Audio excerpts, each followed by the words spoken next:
Ask yourself what you'd give everything for. Not what you'd like. Not what you'd click add to cart for. What you'd sell the house for. What you'd burn the boats for. What you'd work 14 years for and count it cheap. Most of us can't answer that fast. We've got 100 things we sort of want and almost nothing we'd stake it all on. And this past Sunday, the readings walked in carrying a quiet, dangerous question underneath them. What is actually worth everything you have? Because there's a man in Genesis who thinks he knows. There's a merchant in one of Jesus' little stories who bets his whole life on it. And there's Paul, in Romans, naming the one thing in the universe that turns out to be worth more than all of it. And that thing, as it turns out, you never had to buy at all.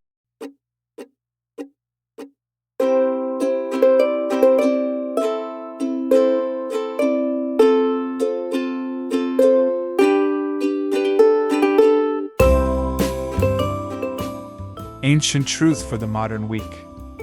From the dusty roads of the 1st century to the high-speed life of the 21st, we're stripping away the tradition to find the heart of the story. I'm your host, Joe, and this is Monday to Sunday. Hey, welcome back to Monday to Sunday. I'm Joe Stein. Here's the whole idea of this show, in case you're new. On Sunday you go to church, you hear the readings, maybe a sermon, and it lands on you. And then Monday comes, and Tuesday comes, and by right about now, midweek, most of it has quietly leaked out of your head. So this is the place we come back and sit with what you heard this past Sunday, slowly, before it's gone for good. Here's where my own head's been this week, if it helps. I love my folks. But I'll be honest with you. My folks call most Sunday nights, and in a busy life, a call like that can land as just one more thing. One more thing in a day that already didn't have enough hours in it. You know the feeling. The list is long. The phone lights up with mom or dad's name, and some quiet part of you thinks, not right now. But here is the thing. This fall I'm driving my own son to college, which means I'm about to become the guy on the other end of that call. The parent dialing on a Sunday night, hoping he picks up. And the second I saw it from that side, something turned over in me. All that extra I'm forever racing to get to. Maybe it isn't as important as I've been treating it. Maybe the call was never the thing getting in the way. Maybe it was the point, and the rest was the interruption. Maybe the move is just to slow down. Because this past Sunday handed us 3 readings that I think are secretly asking the same question. What is worth everything? Jacob's in the Genesis reading. Matthew hands us a merchant, a farmer, and a fisherman. Paul's in Romans chapter 8. And buried in that first reading is one Hebrew word that I think cracks the whole thing open. I'll get us there. But let's start where the church started you. In Genesis, with a man in love. So the first reading is Jacob and the 7 years. Here's the setup. Jacob is on the run. He's cheated his brother, he's fled home, and he's landed with his uncle Laban out in the middle of nowhere. And he has fallen hard for Laban's younger daughter Rachel. Laban, who is nobody's fool, asks him, "Since you're my kinsman, should you work for me for free? Tell me, what should your wages be?" And Jacob names his price. He says, "I will serve you 7 years for your younger daughter Rachel." That's the wage. 7 years of his life for one woman. And then pay attention to the line Genesis gives us, because it's one of the most beautiful sentences in the whole Bible. So Jacob served 7 years for Rachel, and they seemed to him but a few days because of the love he had for her. 7 years felt like a few days, because of love. Now be honest, that is not how waiting feels to most of us. For most of us, 7 minutes in a slow line feels like 7 years. Forget 7 minutes. We can't even let a 30-second video finish before the thumb gets bored and flicks it away in under 5. That's the attention span this love story is up against. But something happened to Jacob's whole experience of time. The love on the far end of the wait bent it, shrank it, turned 7 years into a long weekend. That's what it looks like when something is genuinely worth everything to you. The cost stops feeling like a cost. That's my folks on the phone on a Sunday night. That's the same math. And then, of course, comes the gut punch. The wedding night comes, the veil comes off in the morning, And it's not Rachel. Laban has swapped in the older daughter Leah. And Jacob, cheated, has to turn around and work another 7 years for the woman he actually wanted. 14 years all told for a family that is, let's be honest, a genuine mess. I'm not going to clean up everything in this story. The trading of these women, the deception, all of it is troubling, and it should be. But hold on to the shape of it. A man decides something is worth everything he has, and he pays it, and he keeps paying it. And out of that long, unglamorous, expensive labor comes the family that becomes the whole people of Israel. When something is worth everything to you, you'll pay a price that would look insane to anybody standing on the outside. Now here's the Hebrew word I promised you, because it's quietly holding this whole reading together. The word that describes this line from earlier, so Jacob served 7 years, is the verb avad. A-V-A-D. And avad is a wonderfully loaded little word. Its basic meaning is to work, to labor, to serve. It's what a farmer does to a field. It's what a servant does for a master.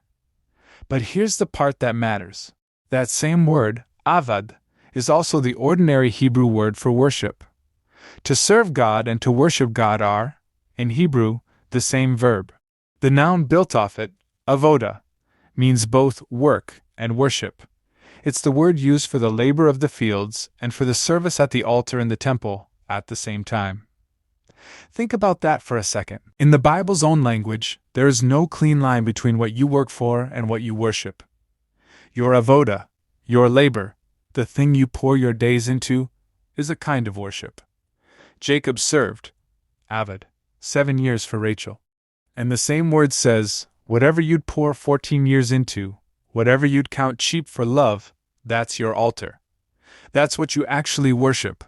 Show me your avoda and I'll show you your God. So the first reading leaves us with a question we can't dodge.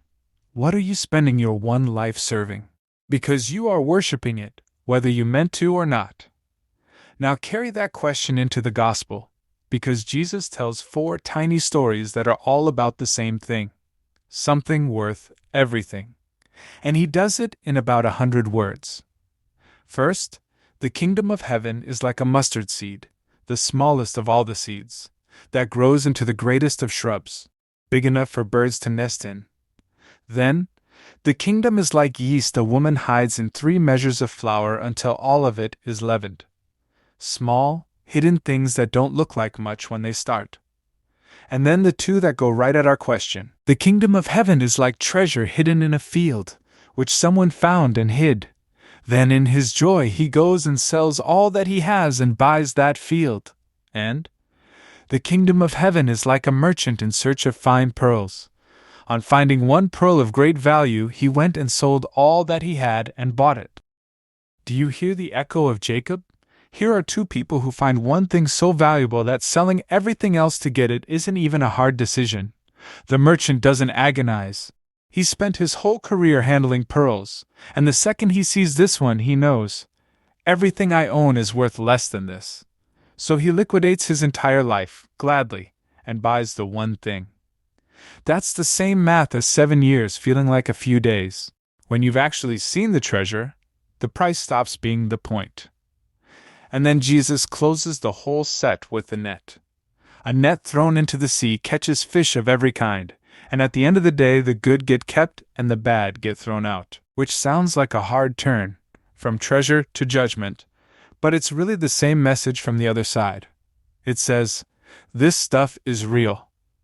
There is an actual treasure, and there is actual junk. There's a sorting coming. Everything you've spent your life serving will one day be held up to the light and weighed. So it had better be the pearl. Which brings us to the reading in the middle, Romans 8, and to the twist that changes the whole thing. Because if you stop with Jacob and the merchant, you could walk away thinking the Christian life is one long, exhausting transaction. Pay enough, serve long enough, sell enough, and maybe you earn the treasure. 14 years and don't complain. And Paul stands up in the middle of these readings and says, no, that's not it at all. Listen to how he ends. Who will separate us from the love of Christ? Will hardship, or distress, or persecution, or famine, or nakedness, or peril, or sword? And then, I am convinced that neither death, nor life, nor angels, nor rulers, nor things present, nor things to come, nor powers, nor height, nor depth, nor anything else in all creation will be able to separate us from the love of God in Christ Jesus, our Lord. Here's the turn. Jacob paid 7 years for love. The merchant paid everything for the pearl.